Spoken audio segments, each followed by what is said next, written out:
Hi guys! Well, we've now crested the halfway point of this little adventure, and I must be honest, sometimes it's felt slightly overwhelming. Who decided to do a 31-day challenge as their first foray into a new skill? Really? I think on this occasion, I really have lost my marbles. But that is an exactly me thing to do.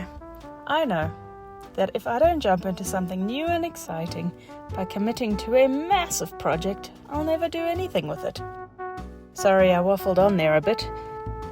Today's Inktober prompt is Angel, and the pattern is Walnutz by Ildeke Boyd over at tangulation.nz, linked in the description. Also, I'm sorry if I butchered that pronunciation. I highly recommend checking this website out because there's a story for every pattern, and Walnutz is no exception. This pattern came about when Ildeke was collecting walnuts and discovered a shell from a previous year that had never developed into a nut. This little beauty deserved to be more than a wasn't a nut, and so, after some fiddling, this tangle was born. You're going to start with a 5-pointed star. If you know how to freehand one, great. Otherwise, follow this easy Matariki stars tutorial. Place 5 dots in a circle, equidistant if possible. You're now going to join the dots by skipping 1 every time. So join dot 1 to dot 3, 3 to 5, 5 to 2, 2 to 4, and 4 to 1. This is another new start. And in the many years I've been tangling, I think it's been about 11 years off and on now, there are not many patterns that start with a star. Anyway, I digress. Join the points of this star with a petal-shaped line. Think of it as the top of a walnut while doing this. Sorry, I don't have a more interesting story of how to do this, little guy.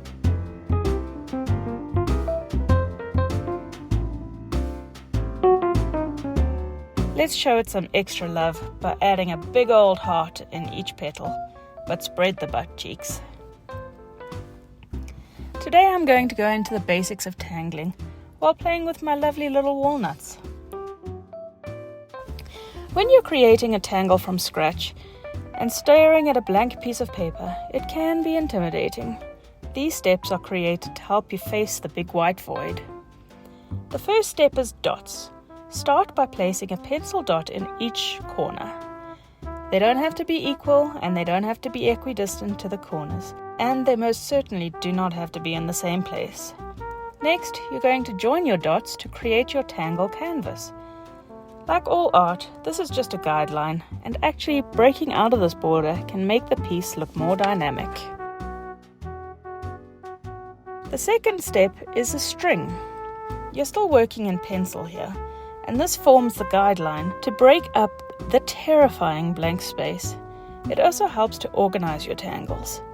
Your string can either be a formless scribble or a controlled shape, like I have for my Inktober portrait. You may have noticed yesterday that I didn't mention an eraser as part of the tools. That is because it's somewhat forbidden to erase while tangling. If you make a mistake, you have to incorporate it into your pattern. Step 3 is the actual tangles. There are millions of different patterns out there, so I'm going to save this section for another video. Step 4 is shading. Here you use your pencil, smudger and highlighter to create definition and intrigue to your piece. Shading can also be used to cover, hide or disguise any mistakes, or to tone down an overly busy section.